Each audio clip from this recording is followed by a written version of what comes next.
persoalan judi online dan judi-judi yang lain di Indonesia masih terus marak. Dan ternyata omsetnya mencapai ribuan triliun. Oleh sebab itulah, editorial Podcast 9 kali ini mengangkat mengenai siapa di balik judi-judi tersebut, termasuk judi online. Dan seperti biasa, sebelum memulai, kami selalu mengingatkan, tegakkan hukum, berikan keadilan. Saya Wina Armada Soekardi akan membawakan editorial Podcast 9 mengenai perjudian. Dari pelacakan berbagai sumber, ternyata sudah diketahui siapa saja dalang perjudian ini. Bahkan sudah pula diketahui siapa pelindung atau penyokong dari judi-judi ini.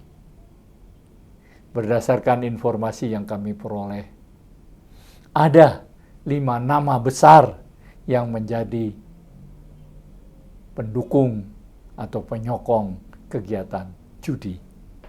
Nama-nama besar ini sungguh mengagetkan karena berada di dalam pemerintahan. Namun, karena menghormati asas praduga tidak bersalah dan untuk sementara menghindari kegaduhan, kami belum mengungkapkan nama-nama tersebut. Tetapi dari deretan yang kami terima, nama-nama tersebut memang merupakan tokoh-tokoh yang selama ini dikenal oleh publik. Kelima nama ini mendukung, membackup para dalang judi. Dalang judi sendiri dapat dibagi menjadi beberapa kelompok. Yang pertama, dalang judi di darat, terutama di Jakarta dan kota-kota besar seperti Medan dan sebagainya. Dalang judi di darat ini adalah orang, terutama pengusaha, yang juga dikenal oleh publik. Setidaknya ada 2 nama yang diduga menjadi pucuk pimpinan kegiatan judi. Yang kedua adalah judi online. Untuk judi online ini dapat dibagi 2 lagi. Yang pertama adalah judi online yang dioperasikan dan dilakukan kegiatannya di Jakarta. Para bandarnya juga lain. Para bandarnya tersendiri. Dia juga nama-nama yang sebagian memang belum dikenal oleh publik, tetapi beberapa sudah dikenal dan beberapa dari mereka melakukan pencucian uang karena mereka menempatkan diri sebagai pengusaha. Dengan demikian, aliran uang dari judi online di Indonesia disalurkan melalui kegiatan-kegiatan usaha sehingga hasilnya seakan-akan menjadi bersih, seakan-akan menjadi uang yang halal.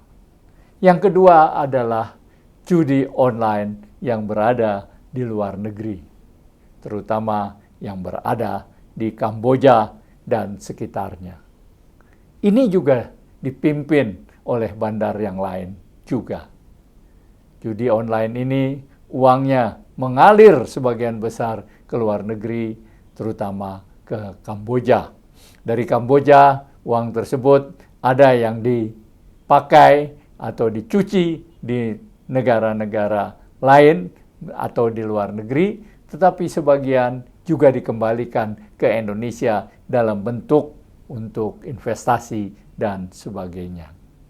Nah, apakah kegiatan judi ini sudah diketahui oleh aparat penegak hukum, nampaknya aparat penegak hukum memang sudah mengetahui, tetapi untuk mengambil tindakan mereka harus berhati-hati, harus penuh perhitungan, dan yang paling penting harus memiliki barang bukti yang kuat.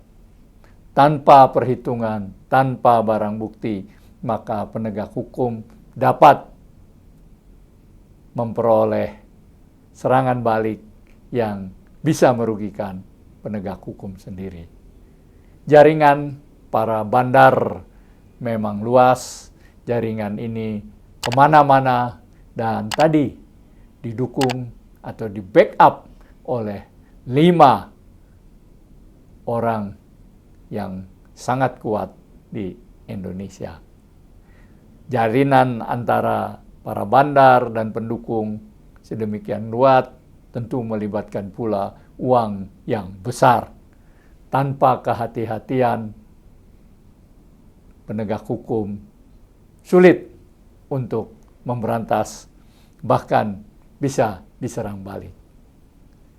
Editorial Podcast 9 tetap menganggap perjudian, apakah judi darat, judi online di Indonesia, yang beroperasi di Indonesia atau di luar negeri, dengan segala tingkat kesulitannya, tetap harus diberantas.